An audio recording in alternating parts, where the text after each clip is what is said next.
Morgan Plus 4, which you might be able to gather from the name is the turbocharged 4-cylinder version of the Morgan Plus 6. Now I'm going to come straight out and say it, this costs £63,000, which is an awful lot of money. In fact, this car costs £75,000 with all the options on it. So what do you get for that? You get looks that are as quaint as, well, thatched roof in an English country village.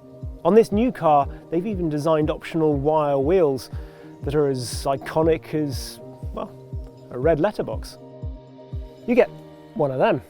Well, obviously not an actual sheep, but you get lovely box weave carpet, oatmeal in our particular car, sort of thing you might find in a country farmhouse. These are Texel, I think. Bah. You get some of this, an ash tree, to make the beautiful frame underneath the bodywork. It's not all old-fashioned wood whittling and needlepoint that you get for your money. You also get some very modern technology, like, for example, some LED headlights. You also get Bluetooth to connect your phone and music. And underneath the car is a lightweight aluminium chassis. That means it weighs just over 1,000 kilos. Cheers.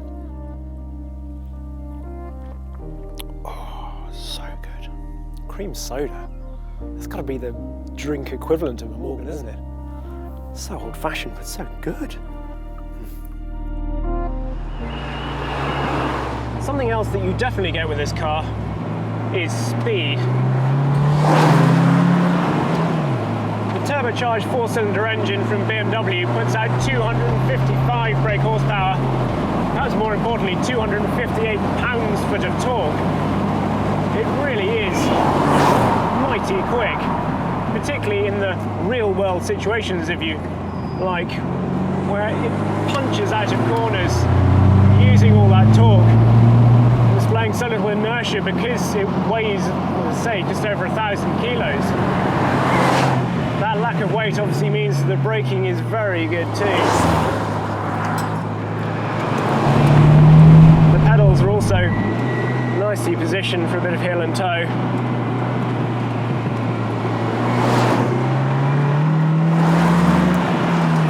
And there's more than enough torque to get the rear end moving through the corners. There's also enough grunt from the 2-litre BMW twin-power turbo engine to enable Morgan to claim a 0 to 62 mile/hour time of 5.2 seconds, and it feels easily that quick. Top speed is quoted as 149 miles an hour, which I imagine would feel pretty lively. To be honest, in terms of pace, this feels every bit as quick as the Plus 6, in fact. Now, something that this has, which the Plus 6 doesn't, is a manual gearbox. It's a 6-speed manual. The gearing is quite tall, actually, so you can break the national speed limit in 2nd gear.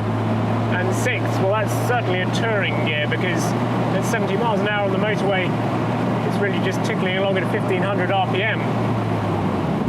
The gear shift itself is pretty good. It's certainly not unpleasant to use. It's not the slickest, sort of most mechanical shift I've ever used, but it's not bad either. What's quite interesting is that the Sport Plus button really changes the way that you can and want to change gear. So without the Sport Plus button pressed, you want quite a relaxed gear change. You just sort of give it time as you go across the gate. Press the Sport Plus button just down here on the transmission tunnel, and you obviously get sharper throttle response. The way the revs rise and fall, the way the boost comes and goes is all just that little bit quicker and sharper, which in turn means you tend to move the lever around the gate with a bit more vim and vigour. As an option, you can get the Plus 4 with an 8-speed auto, which will shave 0.4 seconds off the sprint to 62 miles an hour, but it also costs an extra £2,000, and the BMW gear selector looks rather, well, awkward. This has the optional sports exhaust, which probably helps the pops and bangs a little bit on the overrun. It's not particularly musical, but it's not unpleasant either. else that they've improved for the Plus 4 over the Plus 6, and I assume will get rolled out to the Plus 6 as well, as the seats, which you still sit on the chassis rather than in it, but they've just changed the padding in the seats so they hold you a little bit better, which is nice. You do get some less desirable things in your £62,000 though. This car, well, it has matte raven wood over the dash and down here across the top of the transmission tunnel. Except that it doesn't look like wood. I assumed it was plastic until I read the spec sheet. Not very nice. Then there are the door handles, particularly on the outside. They are ugly. The roof, well, if I showed you how to take it down and put it into its cover back there, it would double the length of the video, so I'm not going to. There are, of course, the possibility of, well, mechanical or electrical gremlins with a Morgan. Part of the charm, some might say. And then there's the fact that each of these Plus cars seems to come with its very own whistle.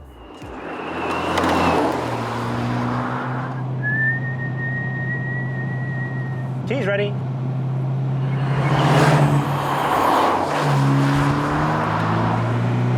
In the corners, the Morgan is interesting. It's not that precise at the front end. You've got much less weight, it only looks like, over the front wheels. And actually, what I've found is that you almost want to drive it a little bit like you've got a big wooden rimmed wheel and some cross plies, just sort of gently soaring at the wheel almost, to get that front end just to unsettle so you can feel where the grip is. The ride is curious, you get quite a bit of lean. The primary ride's pretty good, but then it can also feel quite fidgety, quite sort of old-fashioned, I suppose, and that might just be what people want. But I think with a little more development, you could just get a bit more fluidity down the road, which would help it. Something else I think you get with a Morgan is friendliness. I'm sure if you went down the same piece of road at the same speed in a Morgan and a Lamborghini, the hand gestures would be very different from those standing at the side of the road. Perhaps it's because people assume this is an old car and it can't go that quickly. Perhaps it just makes them smile because of the way it looks. I don't know, but certainly you feel better about your fellow humankind when you're driving a Morgan compared to some other cars. Hello. Hi. Lovely, isn't it? What then to conclude about this new Plus 4? Well, I could compare it to other new cars like Porsches or Alpines for reasons of price or number of cylinders. But to be honest, a Morgan is so different that I think the only other new car you can compare it to, in fact the only other car that people are likely to be considering if they're looking at one of these, is another Morgan, the Plus 6. And when you consider that this costs £19,000 less than the Plus 6, yet you get performance that feels every bit as much as you'd need on the road, and you get a gearbox that is even better. Well, perhaps the Plus 4 is actually a bargain.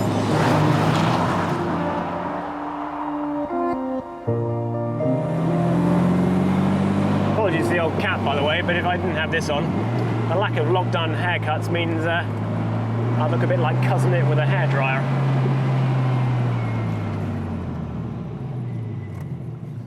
Woo. Ba-da-ba-dum.